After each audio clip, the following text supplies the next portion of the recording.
news. The bottom line is this: when you're talking about more than 3 in 5 Americans saying, you know what, go to another channel, go watch the BBC if you want some real. I don't believe you. Surely Americans watch these big royal events that get broadcast in full across every major network. Yeah, okay, you don't believe me, John Berman, but it's in the numbers, baby. It's in the numbers. Look at this. Viewership of major events, viewership in Americans, coronation of Charles III, and this is across channels here in the United States. It was 10 million. Compare that to what I believe is one of the most American events possible. How about the Super Bowl? This past year's Super Bowl, look at this. 126 million. What is that? That's 12.6 times as many folks watching the Super Bowl, a pure American event, as opposed to the coronation of Charles III. I will note, of course, that this was early in the morning, but of course it was across all the major channels too. So I believe that this is a just comparison. I mean, this was just on one network. This was on just one network, and this was on what, like 5, 6, 7, 8 networks? But the Americans have had enough, and the bottom line is this. His mother had, what was it, like triple the audience for her coronation, so interest is declining as well. I'm kidding. I can feel my phone going off now already with concerns perhaps over this segment, but I will say we won the revolution 250 years ago, and we won the viewership battle again here. Let's start with a reality check, because what we've been told for years about the British royal family is starting to fall apart. For the longest time, there's been this loud, relentless narrative pushed by the UK media machine. This idea that the monarchy isn't just relevant, not just respected, but globally adored. Especially in the United States, you've probably heard it before. Americans love the royals. That's the line, right? But what happens when the numbers don't match the narrative? What happens when the data completely contradicts the fantasy? Because that's exactly what just happened on CNN. And let me tell you, this wasn't some fringe blogger or random critic. This was mainstream, prime-time, data-driven television, basically pulling the curtain back on a very carefully constructed illusion. So let's break it down. On the surface, the conversation started casually. A bit of back and forth, some skepticism. Surely Americans are watching royal events, right? I mean, we're constantly told these are global spectacles, historic moments, must-see television. But then came the receipts, cold, hard, numbers. When King Charles III had his coronation, a moment the British press hyped to the heavens, it pulled in around 10 million viewers across the United States. 10 million. Now, that might sound decent until you put it into context, because when you compare that to something actually culturally significant in America, like the Super Bowl, you're looking at a completely different universe. The Super Bowl, 126 million viewers. Let that sink in. That's over 12 times the audience. 12. So while British tabloids were busy declaring the coronation a global triumph, Americans were doing literally anything else. Sleeping, watching something else, not caring. And that's where the illusion starts to crack. Because this isn't just about TV ratings, it's about relevance. The monarchy has been sold as this timeless institution, a symbol of prestige and fascination. But in reality, outside the UK bubble, especially in the US, most people just aren't invested. In fact, according to the data referenced, a staggering 63% of Americans couldn't care less about the royal family. Not mildly interested, not casually following. They don't care. And honestly, that lines up with what we've been seeing for years now. The only time the royal family really captures global attention anymore is when drama is involved. And guess what? That drama almost always revolves around two people, Prince Harry and Meghan Sussex. Let's be real for a second. Strip away Harry and Meghan, the interviews, the documentaries, the headlines, and what are you left with? A monarchy that's struggling to hold attention. A system that leans heavily on tradition but seems increasingly disconnected from modern audiences. And a media machine that keeps trying desperately to convince everyone that nothing has changed. But everything has changed, And the CNN segment basically confirmed what a lot of people have been saying quietly for years. The fascination isn't with the institution, it's with the conflict. It's with the stories that challenge the institution. It's with the people who dared to walk away from it. And that's where things get uncomfortable, especially for the UK media. Because for years they've pushed this idea that Harry and Meghan are irrelevant, unpopular, and fading into obscurity. But here's the irony. If that were true, why are they still the centre of the conversation? Why do their interviews dominate headlines? Why do their projects trend globally? Why does every move they make get dissected, debated, and, let's be honest, often attacked?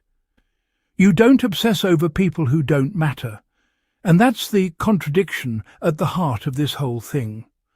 On one hand, the monarchy is supposedly thriving, beloved, and universally respected. On the other hand, the numbers show declining interest, reduced engagement, and a growing sense of indifference, especially among younger audiences and international viewers. Meanwhile, Harry and Meghan, who were supposedly stepping back into irrelevance, continue to drive the global narrative. That's not a coincidence. That's a shift. And it's a shift that the traditional royal playbook doesn't quite know how to handle, because the old model relied on control. Control of the narrative, control of the press, control of the image. But in today's world, that control is slipping. Social media, independent platforms and global audiences are no longer relying on a handful of tabloids to shape their opinions. People are seeing things for themselves. They're comparing narratives. They're questioning inconsistencies. And when they do, the cracks become impossible to ignore. Take this whole "Americans love the royals" narrative. If that were true, wouldn't we see consistent engagement across major events? Wouldn't coronations, royal tours, and ceremonial appearances pull massive numbers? But they don't. And when they do get attention, it's often tied to controversy rather than admiration. That's a key distinction, because attention doesn't equal support, and curiosity doesn't equal loyalty. A lot of people watch royal coverage the same way they watch reality TV. It's not about admiration, it's about intrigue, drama, conflict, and yes, sometimes even disbelief. And again, that brings us right back to Harry and Meghan.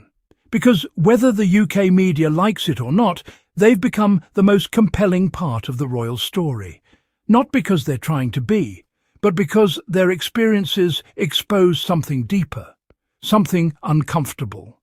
Questions about how the institution operates, questions about media relationships, questions about accountability. And those questions don't just disappear because certain newspapers decide they should. If anything, they grow louder. Now let's talk about the UK media for a second. Because if there's one thing this CNN segment indirectly highlighted, it's just how out of sync some of that coverage has become with reality. There's this constant push to frame the monarchy as untouchable, as universally admired, as beyond criticism. But when international audiences, especially in a country as influential as the United States, are largely indifferent, that narrative starts to feel forced. And when people sense they're being sold a story that doesn't match reality, they push back, they question it, they start looking elsewhere for information. And that's exactly what we're seeing now.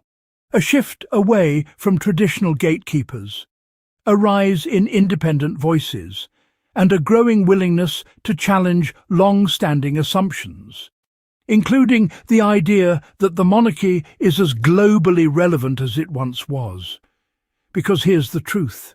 Relevance isn't inherited. It's earned, and it has to be maintained. You can't rely on history alone to carry you forward, especially in a world that's constantly evolving. And right now, the monarchy is facing a reality it can't spin away with headlines or carefully staged appearances. Interest is declining. Engagement is inconsistent. And outside of the UK, the emotional connection just isn't there in the same way. Meanwhile, Harry and Meghan, by stepping outside that system, have tapped into something different, something more modern, more global, more aligned with how people actually consume content and connect with public figures today. They speak directly. They share their perspective. They control their narrative. And whether you agree with them or not, that approach resonates in a way that the traditional royal model simply doesn't anymore. And that's why moments like this CNN segment matter, because they cut through the noise, they strip away the spin, and they remind us to look at the data, not just the headlines. Because when you do, the story changes, the narrative shifts. And suddenly, the idea that the monarchy is universally adored starts to look a lot more like wishful thinking. Or, as that tweet perfectly put it, propaganda. Now, does this mean the monarchy is disappearing tomorrow? Of course not. Institutions like this don't vanish overnight. But what it does mean is that the conversation is changing. The assumptions are being challenged. And the gap between perception and reality is becoming harder to ignore. And in that gap, that's where the real story is. So next time you see headlines claiming the world is obsessed with the royals, just remember the numbers. Remember the 10 million versus 126 million. Remember the 63% who couldn't care less. And ask yourself, is this global fascination? Or is it just a very loud narrative trying to convince you it is? Because based on what we're seeing, the world may have already moved on.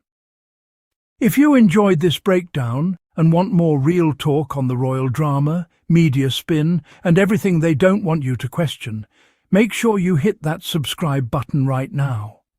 Drop a like if you think the narrative around the monarchy is finally being exposed, and let me know in the comments, do you think the royal family is losing global relevance? I read every comment and I'd love to hear your take. Until next time, stay curious, stay critical, and don't fall for the spin.